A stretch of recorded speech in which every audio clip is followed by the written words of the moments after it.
사도신경으로 우리의 신앙을 고백합니다. 나는 전능하신 아버지 하나님, 천지의 창조주를 믿습니다. 나는 그의 유일하신 아들, 우리 주 예수 그리스도를 믿습니다. 그는 성령으로 잉태되어 동정녀 마리아에게서 나시고 본디오 빌라도에게 고난을 받아 십자가에 못 박혀 죽으시고 장사된 지 사흘 만에 죽은 자 가운데서 다시 살아나셨으며 하늘에 오르시어 전능하신 아버지 하나님 우편에 앉아 계시다가 거기로부터 살아있는 자와 죽은 자를 심판하러 오십니다.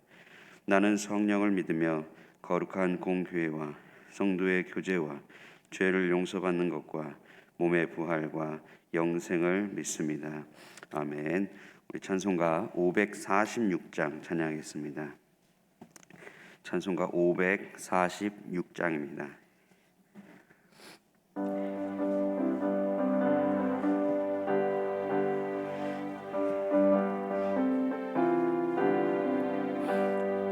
주님 약속하신 말씀 위에서 영원토록 주를 찬송하리라. 소리 높여 주께 영광 돌리며 약속 믿고 굳게 서리라.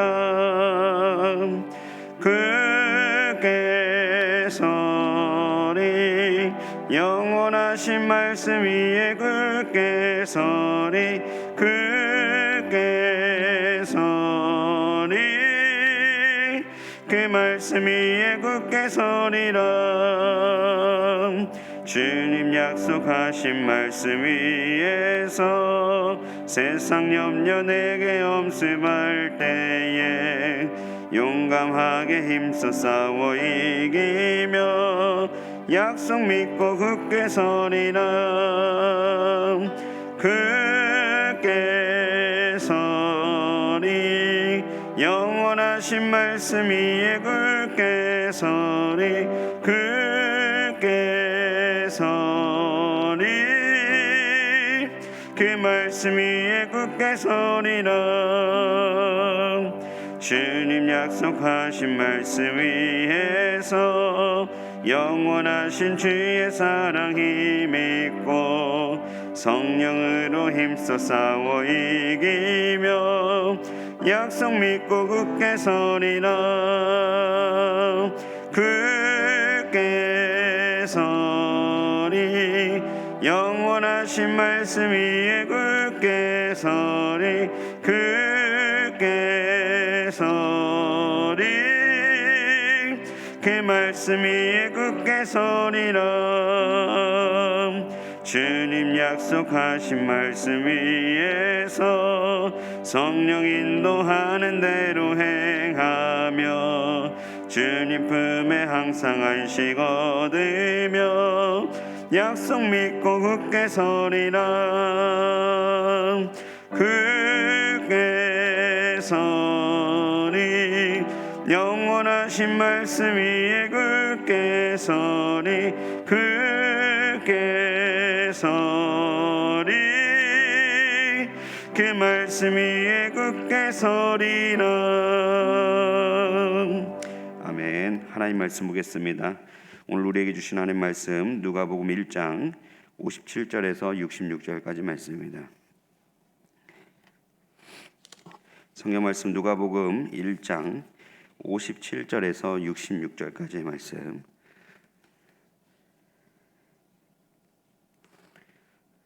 우리 하나님 말씀을 한 절씩 교독하신 후에 마지막 절은 합독하겠습니다. 엘리사벳이 해산할 기한이 차서 아들을 낳으니 이웃과 친족이 주께서 그를 크게 긍휼히 여기심을 듣고 함께 즐거워하더라. 8일이 되매 아이를 할례하러 와서 그 아버지의 이름을 따서 사가랴라 하고자 하더니 그 어머니가 대답하여 이르되 아니라 요한이라 할 것이라 하매 그들이 이르되 내 친족 중에 이 이름으로 이름한 이가 없다 하고 그의 아버지께 멈칫하여 무엇으로 이름을 지으려 하는가 물으니 그가 서판을 달라 하여 그 이름을 요한이라 쓰매 다 놀랍게 여기더라. 이에 그 입이 곧 열리고 혀가 풀리며 말을 하여 하나님을 찬송하니 그 근처에 사는 자가 다 두려워하고 이 모든 말이 온 유대 산골에 두루 퍼지네. 듣는 사람이 다 이 이 말을 말을 마음에 두며 이르되 이 아이가 장차 어찌 될까 하니 이는 주의 손이 그와 함께 하심이로라. 아멘. 기도하겠습니다. 좋으신 아버지 하나님, 은혜를 감사합니다. 지난 간밤에도 저희들을 눈동자같이 지켜주시고 주님 품 안에서 편히 쉬게 하셨다가 이 새벽에도 저희들을 주 앞에 불러주심을 감사합니다. 오늘도 저희들에게 새날 주시고 또 생명 주시고 건강 주셨는데 이 한날도 주님과 더불어 동행하게 하시고 주를 기쁘시게 하는 한날 되게 하여 주옵소서. 이 새벽에도 주님을 사모하오니 말씀과 기도 가운데 저희들을 만나 주시며 주의 성령으로 충만케 하여 주옵소서. 이 새벽에도 감사의 예물을 올려드립니다. 또 1000번째 예물, 또 11조 성교 헌금 주님께 드립니다. 하나님 아버지, 믿음으로 순종으로 감사를 드리는 예물을 주님께서 기뻐 받으시며 약속하신 하늘의 복과 땅의 복으로 충만하게 채워 주옵소서. 주의 은혜로 종의 가정들을 형통케 해주시며 그 자녀들을 축복하여 주시옵소서. 예수님의 이름으로 축복하며 기도하옵나이다. 아멘. 할렐루야. 이 새벽에도 주의 은혜와 축복이 함께 하시기를 축원합니다. 오늘 말씀에는 이제 세례 요한이 태어나는 장면입니다. 57절에서 이제 58절에 보면 이제 세례 요한이 태어났다는 얘기가 나오고요. 그다음에 이제 59절에서 63절에 가면은 이제 세례 요한의 이름을 짓는 것 때문에 이제 가족들 사이에 이제 이견이 있었던 것 얘기가 나옵니다. 그리고 이제 64절에서 66절에 가면은 이때 이제 사가랴 입이 다시 열려서 말하기 시작하면서부터 이제 주변 사람들이 놀랐다. 이런 얘기가 이제 오늘 말씀의 이제 주된 내용입니다. 먼저 이제 57절 말씀부터 이제 우리가 묵상을 해보면 엘리사벳이 해산할 기한이 차서 아들을 낳았다. 문장은 참 간단하죠. 문장은 참 간단한데 이 말 속에는 많은 의미가 있어요. 그래서 남자들이 모르는 게 이거죠. 남자들은 그냥 자기 아내가 그냥 애 갖고 그 다음에 뭐 한 10개월 지났다가 어느 날 보니까 애가 낳았어요. 저도 이제 저희 첫애가 태어날 때 옆에 있지 못했어요. 그러니까 저희 첫애는 양수가 먼저 터졌거든요. 근데 이제 저도 이제 무식했고 아내도 잘 몰랐고 그래서 이제 양수가 터졌는데 그 양수인지 모르는 거예요. 모르고 아내가 이제 다른 날보다 소문이 많이 나왔다고 그러면서 이제 어차피 이제 검진을 받으러 가는 날이었기 때문에 이제 검진을 받으러 가니까 양수가 터진 거예요. 그래가지고 출산할 준비를 아무것도 안 하고 갔다가 이렇게 된 거예요. 그래서 이제 아내를 입원시켜 놓고 저는 이제 집에 와가지고 뭐 이제 출산물 막 이렇게 챙겨가지고 갔다가 뭐 한 1시간도 안 기다렸는데 태어난 거예요, 애가. 그래갖고 저는 이제 굉장히 간단하게 난 줄 알았죠. 난 그 얘기 또 혼났습니다, 우리 아내한테. 난 죽는 줄 알았는데 당신은 뭐 그러냐고 이제. 분만실을 그 당시에는 남편이 들어갈 수 있는 상황이 아니었고요. 둘째도 그랬어요. 둘째도 이제 검진 받으러 갔는데 자궁문이 많이 열렸다는 거예요. 그래갖고 가서 검진 받으러 갔다가 그냥 갑자기 입원을 해버린 거예요. 그래서 이제 그때도 당황스러워가지고 이제 집에 가서 또 준비하고 또 저희 어머님 연락하고 오니까 벌써 애를 낳았어요. 그러니까 이제 남자들은 잘 모르죠. 모르는데 근데 요즘은 이제 출산하는데 남자들이 들어갈 수 있습니다. 그래서 제가 이제 그 결혼 교육, 그 태아 교육을 시킬 때 남편들한테 꼭 그래요. 그 병원을 선정할 때 남편이 들어갈 수 있는지 없는지를 꼭 확인해라. 그리고 남편이 들어갈 수 있는 병실을 택해서 꼭 입원을 해라. 이렇게 이제 얘기를 해줘요. 근데 이제 한 아이가 이제 아이가 아니죠. 이제 한 아빠가 이제 제가 시키는 대로 했어요. 해서 이제 그 이제 진통하는 과정도 같이 보고 그 다음에 이제 출산할 때도 옆에 있고 이제 그랬던 거예요. 근데 이제 그 친구가 저한테 그래요. 목사님 아내한테 잘해야 되겠대. 아내도 잘해야 되겠다는 거예요.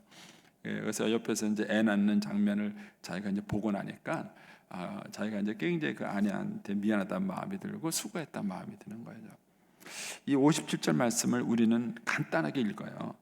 엘리사벳이 해산할 기한이 차서 아들을 낳았다. 그런데 사실은 노산입니다. 노산. 지금은 이제 30대 중반만 넘어도 노산이라 그래요. 40이 되면 애를 낳을 수 없다고 생각하고 40이 돼서 애를 낳는 늦동이 낳는 분도 있죠. 굉장히 어려운 게 낳죠. 그런데 이 마리아가 아니라 이 엘리사벳은 아기를 가질 수 없는 나이가 됐어요. 몇 살이었을까요? 여자가 경수가 끊어져서 아기를 낳을 수 없는 나이가 되면 몇 살이었겠는가? 그런데 그런 나이에 임신을 했어요. 그 자체가 불안한 거예요. 그러니까 이미 그 나이가 들어서 임신했다는 그 사실 자체도 굉장히 불안한 거예요. 근데 거기다가 출산을 해야 돼요.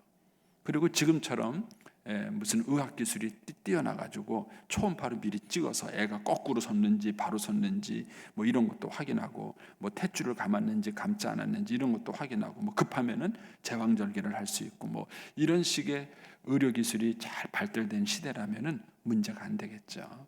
그러니까 이 시대에는 애 낳다 죽는 사람도 많은 거예요. 그러니까 산모들이 출산하러 갔을 때에 그 출산하는 사람들이 갖고 있는 고통이 있어요. 제가 이제 우리 셋째를 낳았을 때가 이제 제일 가까이 있었어요.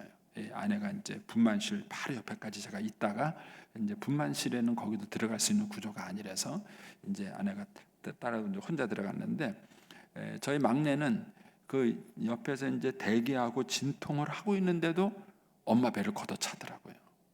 보통은 이제 그때 되면 아이가 얌전히 있고 이제 출산을 준비합니다. 그런데 이제 저희 아들은 그때도 배에서 걷어차는 거예요. 그러니까 이제 아내가 막 너무 힘들다 그러는데 옆에 있는 사람 간호사가 여자 아니에요. 근데 구박하더라고요. 아줌마 그것도 아프냐 그래. 좀 참으라고 이러는 거예요. 그래서 이 같은 여자가 냉정하다.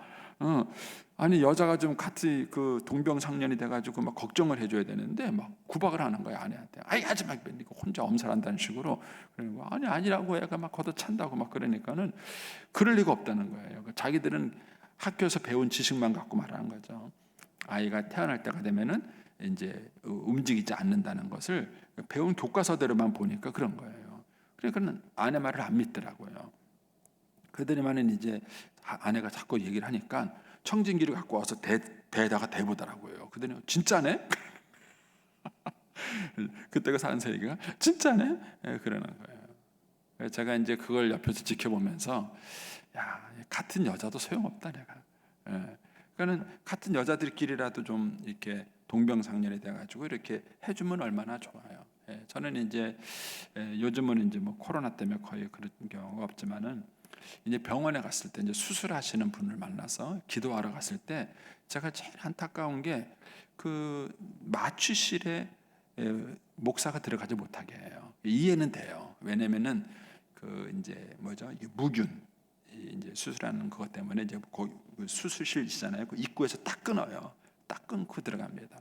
근데 뭐 저야 수술을 못 해봐서 모르겠지만 수술하신 분들 얘기를 들어보면 이제 거기에 들어가 가지고 그 차가운 침대에 이제 눕혀놓고 거기다가 이제 마취하는 그 시간까지가 그렇게 불안한 거예요. 근데 그걸 옆에서 좀 의사들이 뭐 이렇습니다. 과정이 이렇게 이제 마취가 됩니다. 설명도 좀 해주고 그 다음에 불안한 마음을 좀 위로도 좀 해주고 좀 그렇게 해가지고 딱 그 시간을 하면은 괜찮은데 그 시간이 혼자 있는 거예요. 어떤 사람은 탁탁 기계 걸어놓고요 혼자 누워있고 의사는 어디 가버리고 없대요. 그럼 혼자 불안한 거예요. 물어볼 사람도 없고 막 그러다가 이제 꼭 잠들어 버리는 거죠 이제.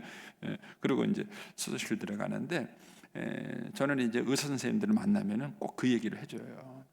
그래서 좀 환자를 대할 때 그렇게 너무 기계적으로만 대하지 말고 그 환자의 마음을 좀 케어할 수 있으면 어떻겠느냐 이제 그런 얘기를 제가 해드려요. 자, 그분들이 하는지 모르겠어요. 그러니까 이제 그분들은 의사다 보니까 몸만 다루지 마음을 다루고 영혼을 다루는 걸 모르는 거예요. 이제 그런 의사들이 갖고 있는 단점이죠. 그래서 저는 이제 그런 부분이 아쉽긴 한데 이 엘리사벳도 지금 그런 거예요. 노산이 됐죠. 그래서 자기가 이 나이에 아기를 낳다가 죽을지도 모르고, 또 어쨌든 나이는 들어서도 처음 나보는 아기잖아요. 처음 나보는 아기잖아요. 그러니까 이 마리아, 이 엘리사벳이 갖고 있었던 그런 어떤 심리적이고 이런 어려운 고통에 대한 두려움, 이런 것들이 얼마나 많았겠는가를 상상할 수 있습니다.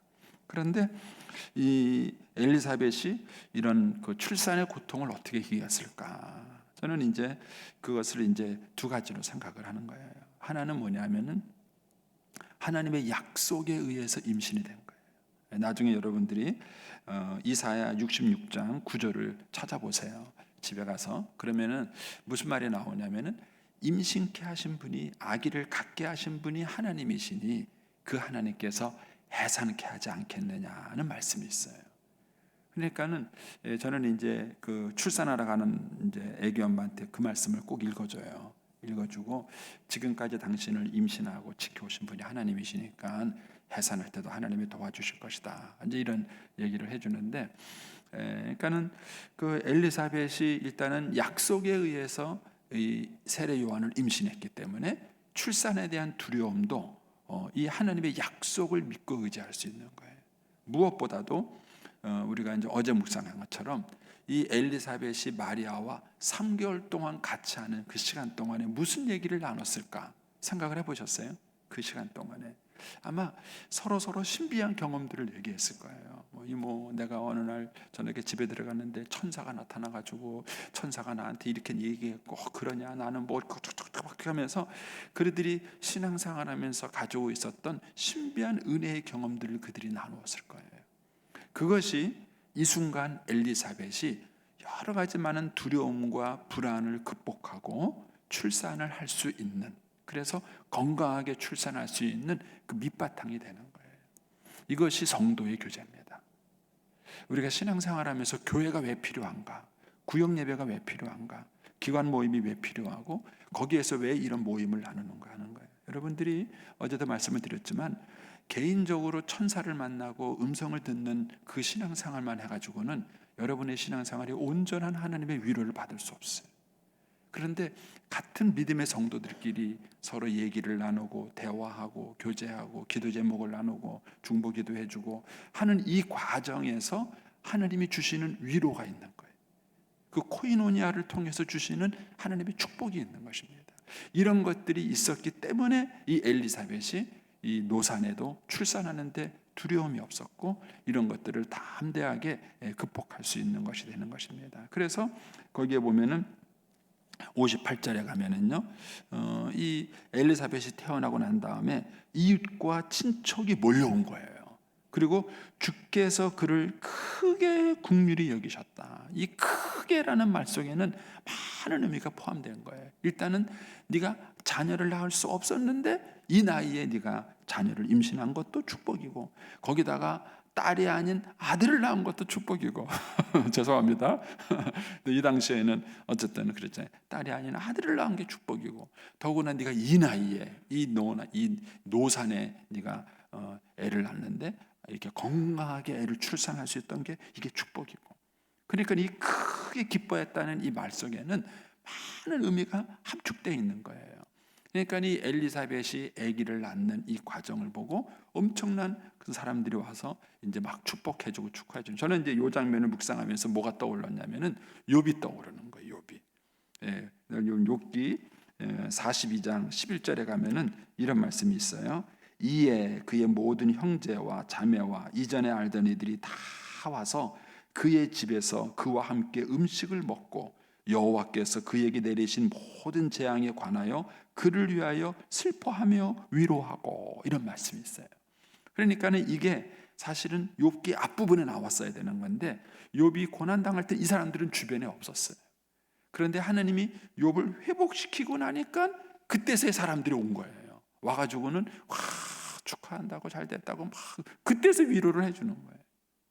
그래서 여러분, 진정한 위로와 축복은 하나님이 만들어 주시는 거예요. 이 58절에 나와 있는 이런 행복한 장면, 이런 위로를 받는 장면은 하나님께서 우리에게 주시는 것이지 우리가 인위적으로 억지로 될 수 있는 게 아니에요. 그래서 우리가 겸손히 하나님께 기도하는 겁니다. 하나님께 기도하고 하나님의 긍휼을 구하고 하나님의 그 인도하심을 구하는 거예요. 그러니까 이 엘리사벳 가정에, 이 사가랴 가정에 이런 큰 기쁨이 있을 거라고 누가 생각을 했겠어요? 그런데 하나님께서 이 가정에 이제 세례 요한을 임신하고 태어나게 하는 과정, 그리고 그 임신과 출산의 이런 모든 과정 속에서 하나님께서 이 과정을 은혜롭게 인도해 주시는 이 모든 것을 보면서 이들이 큰 은혜를 받은 것이죠. 이것이 하나님이 우리에게 주시는 축복인 것입니다. 그래서 저와 여러분이 늘 이런 하나님의 은혜를 구해야 돼요. 우리 인생은 우리가 노력해서 되는 게 아닙니다. 저도 이제 목회를 하면서 많은 사람들을 보잖아요. 보는데 그렇게 건강 하는 사람이 일찍 죽더라고요. 그래서 내가 이것도 인간의 노력으로 되는 게 아니구나. 그분은 뭐 좋은 것만 먹고 운동도 하고 막 그러셨는데 하나님 불러가시면 끝이에요. 그걸 갖고 되는 문제가 아니더라고요. 또 어떤 사람은요, 그렇게 하게 삶을 관리한다고 막 애를 쓰고 알뜰하게 살았는데요, 자식 하나 사고 치니까는요, 재산 날아가는 거 하루 아침이더라고요. 그런 것들을 제가 목회하면서 이렇게 보면서 그런 축복과 은총은 하나님이 주시는 거예요. 우리가 인간이 의도적으로 억지로 만들 수 있는 게 아니에요. 그래서 우리 어르신들도 노년에 천국 가는 과정의 모든 것들을 하나님께 맡기세요. 노력한다고 되겠습니까? 치매 문제를 우리가 뭐 고민한다고 해결이 되겠습니까? 그런 거는 하나님이 도우시고 은혜로 우리에게 얻으시는 거예요. 그러니까 그거를 하나님께서 도와주셔서 이런 이제 엘리사벳과 같은 그런 가정의 축복이 있도록 우리가 하나님의 은혜를 구하는 것이죠. 자, 이제 이런 기쁨이 이제 어떻게 또 확산이 되는가 보시면 이제 59절에 가면 8일이 되면, 그러니까 이제 세례 요한이 태어난 지 8일이 된 거죠. 그러면 이제 이스라엘은 규례에 따라 할례를 행해요. 예수님도 8일 만에 할례를 행했죠. 그리고 이제 이 할례를 행할 때에 이제 이름을 짓는 거예요. 정식으로 이제 이름을, 우리나라로 말하면 이제 호적 신고하는 것 같은 거죠. 이름을 짓는 건데, 이제 이름을 이제 될 거니까는 친족들이 와가지고는 뭐예요? 거기 58절에 이웃과 친척들이, 그 사람들이 계속 주어가 됩니다. 그 주어가 와서 그들이 와서 하더니 하고 이제 주어가 되는 거예요. 근데 이제 이웃과 친척들이 와서 뭐냐면은 이름을 사가랴라고 하자 이렇게 말. 이거는 이제 전통이에요. 그 가정에 하나에 내려오는 문화고 전통이죠. 관습입니다. 그런데 이제 이 관습을 깨는 거예요. 60절에 가니까 그 엄마가 아닙니다. 사가랴가 아니라 요한이라고 말해야 됩니다. 그러니까 대번에 반발이 일어나는 거예요. 무슨 말이냐? 61절에 내 친족 중에서 요한으로 이름한 사람이 없다. 그러니까는 사가랴로 해야 된다. 이렇게 하는 것이죠. 이제 이 아이의 이름은 이미 하나님이 지어줬어요. 사가랴에게 나타났을 때에 네가 아들을 낳을 것인데 이름을 요한이라고 하라고 이미 하나님께서 이름을 지어준 것이죠. 그러니까 우리가 하나님 말씀을 듣고 믿음으로 살아가는 과정에서는요, 항상 이런 반대가 있는 거예요. 말씀대로 순종하려고 했을 때 이런 부딪힘이 있었죠. 근데 이제 이때 어떻게 이것을 해결하느냐? 거기 보니까 62절에 그러니까 이제 엘리사벳한테 그러면 이거는 네 남편한테 물어보자 이렇게 된 거죠. 그래가지고 이제 말 못하는 남편을 불러왔어요. 그 사가랴에게 이제 몸짓을 통해서 무엇이라고 이름을 지을까요? 이렇게 말을 하니까 이제 63절에 그가 서판을 달라 해서 이름을 요한이라고 쓰는 거예요. 그 사람들이 또 깜짝 놀란 거예요. 그러니까 아니 이 두 부부가 다 미쳤나? 이 양반들이 왜 이렇게 하는 거야? 하고 이제 그렇게 됐을 거예요. 그런데 64절에 가니까 이에 그 입이 열리고, 그래서 이에 그 입이 열리고, 여러분 이것 때문에 친척들이 할 말을 잃은 거예요. 아무도 반대 못한 거예요. 왜냐하면은 지금까지 사가랴가 말을 못하고 있다가 그 다음에 이때 입이 탁 열리면서 하나님이 이 아이를 임신하게 하셨고 이 아이를 요한이라고 이름을 지어줬고 내가 그 성전에 제사 드리러 갔다가 만난 경험이 바로 이것이다 라고 얘기를 했을 때에 아무도 여기에 대해서 이의를 제기하지 못한 것입니다. 어쩌면 하나님은 이것 때문에 사가랴를 벙어리 만들었는지도 몰라요. 사가랴를 벙어리. 뭐 다른 방법으로도 할 수 있었을 텐데 하나님의 사가랴를 벙어리로 만든 거죠. 그래서 하나님은 항상 우리의 삶 속에 우리가 순종하며 살아갈 수 있도록 모든 것을 예비해 주시는 분이세요. 하나님은 이걸 아마 미리 내다본 거예요. 네가 이름을 요한이라고 이름을 지었을 때 그것 때문에 일어날 수 있는 가족과 친척들 사이에 있을 수 있는 그런 어떤 갈등이나 어려움, 이런 것들을 하나님은 미리 보셨는지 모르겠어요. 그래서 사가랴의 입을 벙어리 되게 했다가 그 다음에 이 순간에 사가랴의 입이 확 열리는, 말씀에 순종했을 때 입이 확 열리는 이 경험을 통해 가지고 이 사람들이 깜짝 놀란 것이죠. 그리고 더 이상 논쟁이 없는 거예요. 그리고는 이제 세례 요한의 이름을 요한이다라고 이제 이름을 짓게 되는 것입니다. 그래서 여기서도 배우는 것이 그거예요. 하나님은 저와 여러분에게 무엇인가를 사명을 맡기시고 그 다음에 말씀하셨을 때에는 반드시 감당할 수 있는 그런 힘을 주셔요. 힘을 주십니다. 그래서 그냥 우리는 순종하면 돼요. 남편들 아내를 사랑하라. 사랑하시면 돼요. 그냥 하시면 돼요. 그러면 하나님이 갈등과 고민과 어려움을 다 해결해 주세요. 내적인 갈등도 해결해 주시는 거예요. 아내들아 남편에게 순종하라 하시면 된다니까요. 그냥 하면 돼요. 그냥 하면은 안 되고 어려움들이 많을 것 같은데 이미 하나님께서 그것을 아시고 순종할 수 있는 그런 여러 가지 여건과 환경들을 하나님께서 이끌어 주시는 거예요.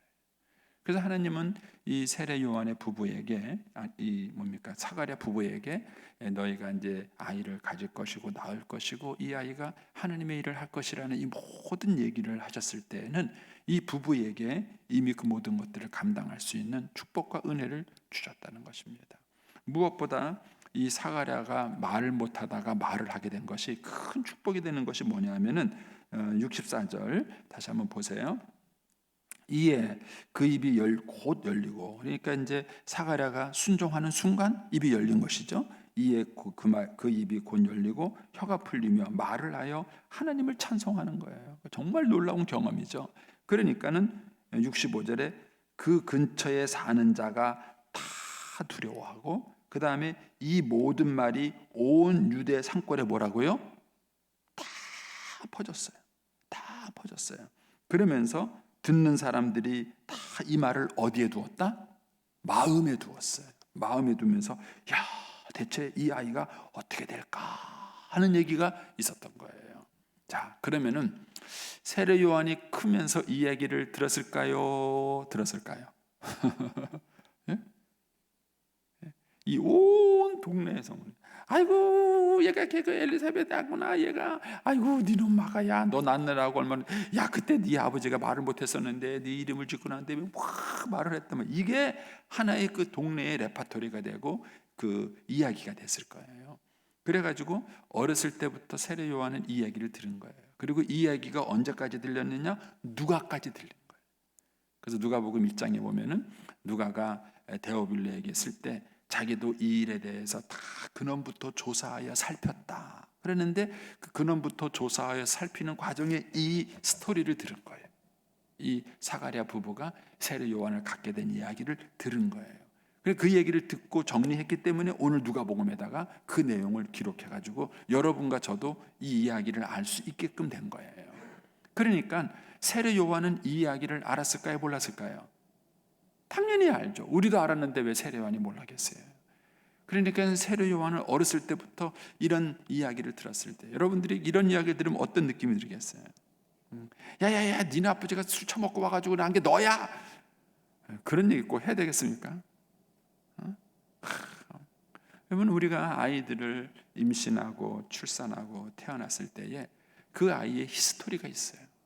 엄마 아빠가 너를 갖기 위해서 하나님 앞에 이렇게 기도하고 준비하고 그렇게 해서 네가 갖게 된 거야. 그리고 엄마를 너가 뱃속에 있는 동안에 엄마 아빠는 너를 위해서 이렇게 기도하고 이렇게 준비하고 막 이렇게 한 거야. 그래서 태아 일기를 쓰라 그래요. 일기를 쓰라 그러는데 그런 것들이 엄마 아빠에게도 도움이 되지만 나중에 아이에게도 도움이 돼요. 너 임신했을 때 이랬었어. 그렇게 해서 이렇게 태어난 거야. 네가 이런 아이야. 그러면서 그 아이가 얼마나 존귀한 아이인지 그 아이가 얼마나 귀한 아이인지를 어렸을 때부터 심어주는 거예요. 그래서 세례 요한은 어렸을 때부터 자기의 탄생 설화에 대한 그런 신비감을 가지고 큰 거예요. 너는 기적이야. 네가 태어난 것 자체가 기적이야. 엄마가 그렇게 어려운 네 나이에 너를 임신한 거야. 그리고 너 태어나는 과정에서 이런 일이 있었어 하면서 이 기적 같은 얘기가 이 세례 요한으로 하여금 자기의 정체성을 확인하는데 큰 힘이 됐을 겁니다. 그리고 나는 하나님께 부름받은 사람이다. 나는 하나님의 종이다. 나는 하나님의 일을 하는 사람이다. 이런 어떤 정체성을 가지고 세례 요한이 컸고 그리고 나중에 주신 사명을 잘 감당한 것입니다. 이런 면에서 저와 여러분도 우리의 자녀들에게 좋은 탄생설화를 만들어 주세요. 좋은 탄생설화. 그래서 얼마나 그 아이가 존귀한 아이인지 그리고 얼마나 귀하게 태어난 아이인지 그것을 어렸을 때부터 탄생설화를 마련해주고 그래서 그 아이가 그것을 들으면서 큰다면은 하나님의 좋은 자녀로 성장하게 될 것입니다.